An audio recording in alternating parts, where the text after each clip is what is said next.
Welcome back, shooters. I'm Thomas from Backscatter. And I'm Jim from Backscatter. And today we're going to be discussing underwater off-camera lighting and remote shooting for macro photography with the Mini Flash 2. So Jim, why don't you kick us off here? What is off-camera lighting and how can we use it? Well, off-camera or remote lighting is when I take my lighting source, like strobe or video light, and I place that behind my subject, to the side of my subject, somewhere where it's not attached to the camera. What this allows us to do is get some different angles in the lighting and get much more creative in our lighting techniques for it. So Jim, you can actually mix and match the hybrid flash and Mini Flash 2s in remote mode too, right? Yes, you can. Both can transmit and receive signals from each other. They both have IR filters, so they don't show up in your photo if you want. However, only the top 7 power levels of both will work because the Mini Flash only has 7 power levels, and yet the hybrid flash has 12.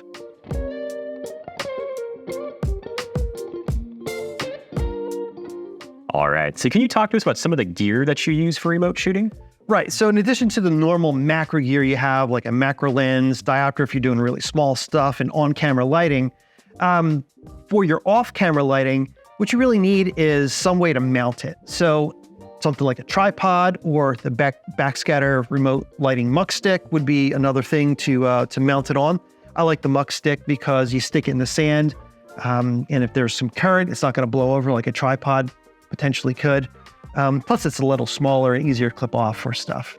So that's one thing. Another thing you need is the light pipe comes with the Mini Flash. That is something you're going to aim at your main strobe to pick up the light from that when it fires. Speaking of that, something else you might want to pick up is the Backscatter IR filter. So for your transmitting strobe, if you don't want that light to show up in your photo, you put the IR filter on, it'll block the visible light, but the infrared light will still go through to trigger the Mini Flash and illuminate your scene. And of course, one of the great things is the color filter set. This way you can create some bold new color looks with the bold colors. We also have some pastels that are a little bit more subtle for things. And then something I always carry around as well is a stainless steel kitchen sponge. And we'll get into that for the bokeh bubbles. When you see some of the example images, I put that in the back of the scene and reflect the light off of that. And that's how you get those really cool bokeh bubble effects. Nice, well, right on. If you want to check out step-by-step instructions on how to use remote mode, check out our remote shooting guide for the hybrid flash and Mini Flash 2.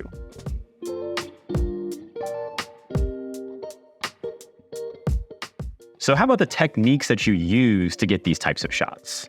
I think the best way to talk about the techniques is let's look at some example photos and I'll deconstruct them, how they were shot, and we can go from there. Awesome, let's check them out. So as this first shot, we have a snake eel. This is just a standard shot, no remote lighting, just one single strobe over top, no snoot. It's kind of your basic snake eel shot. You can see that this is a snake eel. It's in the sand. It's not particularly interesting. It's a photo ID shot you can see in any critter book, but not very creative. So what we want to do is kind of show you behind the scenes of how I set this up to make this a little bit more interesting. So as you can see in this shot, this is behind the scenes. So I've got a snoot now on the front end of that snake eel. And what that leads to is a much better looking photo. Now I'm just lighting the snake eel, not the sand, which I don't think is particularly interesting. And now we've got a better photo. But now let's do some remote lighting with it. So if you look at the setup that I have here, I've got on a muck stick, a Mini Flash with a snoot pointing at the back end of the snake eel. And so this is what it looks like, backlighting only. Now I've got this nice little rim light around the snake eel itself. But now what I want to do is I'm going to add in that snoot that I had on the front and light the front of it and also light the back of it. Now you can see that rim light. And what I've done is I've changed the color of the light. I used one of the light blue filters for the color filter set to get that rim light effect on the snake eel while maintaining the snoot on the front. So I think this adds another element of interest to the photo. Kind of not dissimilar to getting a studio shot of a headshot.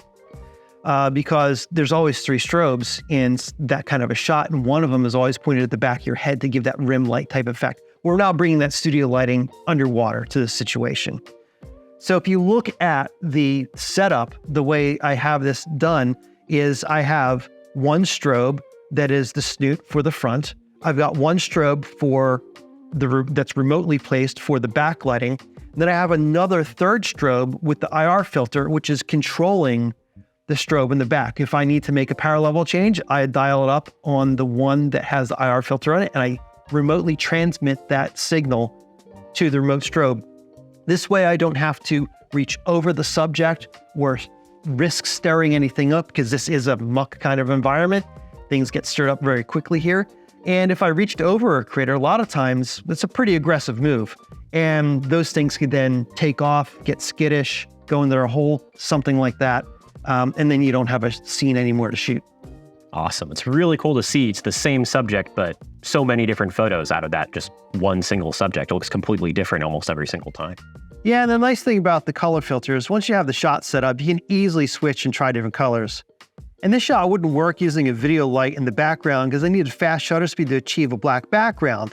And the video light is affected by the shutter, so strobe works much better.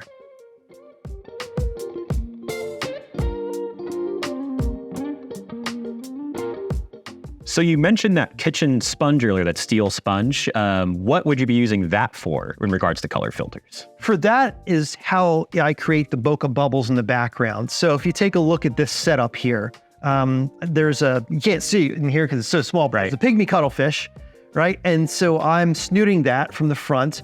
And then as you can see, I've remotely placed this kitchen steel sponges on a pair of Backscatter remote lighting muck sticks in the sand behind that.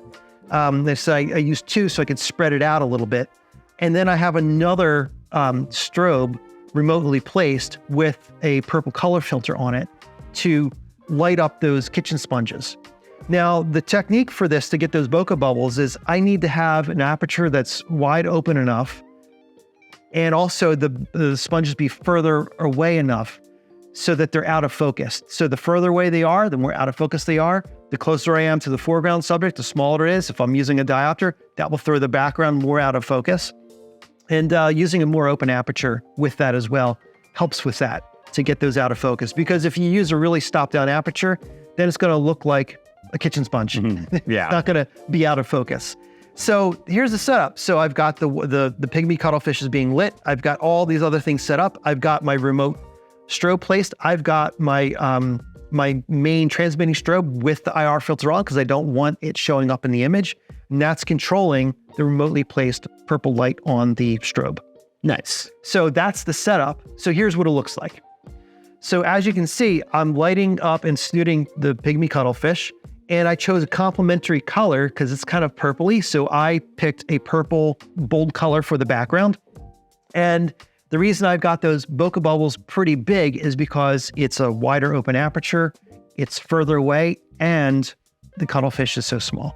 Yeah, so once again, another completely different look to the image. Totally. Yeah.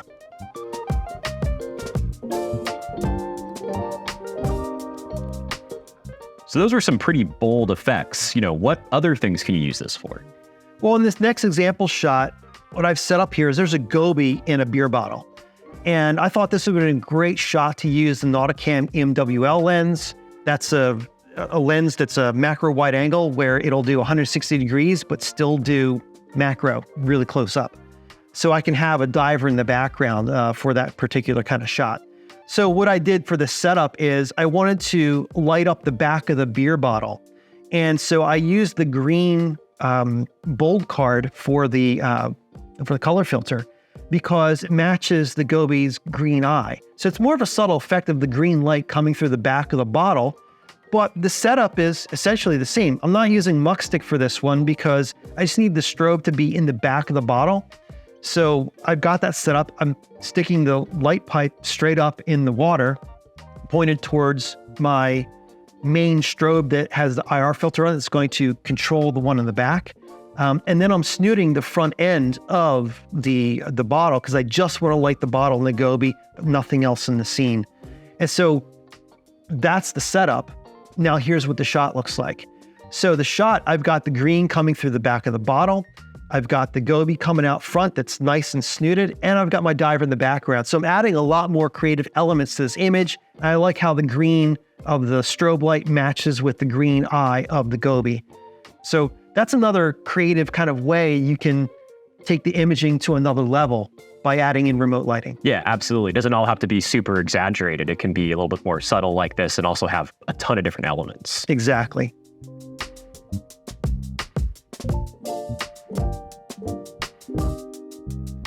So do you have any pro tips for any first-time remote macro shooters out there?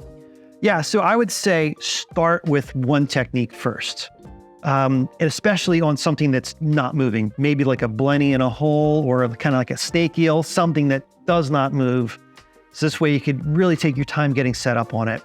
So for like backlighting, just do the backlighting. Don't worry about suiting the front first, just work on that. And then you'll be able to get more experience. Then you could add the snoot in if you want to. For like the bokeh bubbles, even just setting up and figuring out how far away it needs to be and what aperture you need to use to get the size bokeh bubbles that you want. For me, I'm usually shooting around f8, f7.1 for those kinds of things. And I'm usually putting the stick behind with the sponge on it, probably about maybe 1 foot to 2 feet away. So experiment with it, see what you like.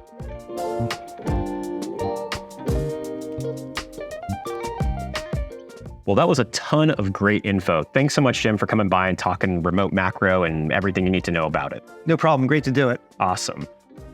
Well, also check out our other remote shooting video on wide angle with Backscatter founder Berkley White for even more tips on using remote mode. Remember, your purchases from Backscatter or any of our authorized dealers worldwide help us keep making more of these videos. We have free lifetime tech support on every purchase. We ship every day, and we dive, shoot, and service everything that we sell. This is Thomas from Backscatter. This is Jim from Backscatter. And we'll see you next time.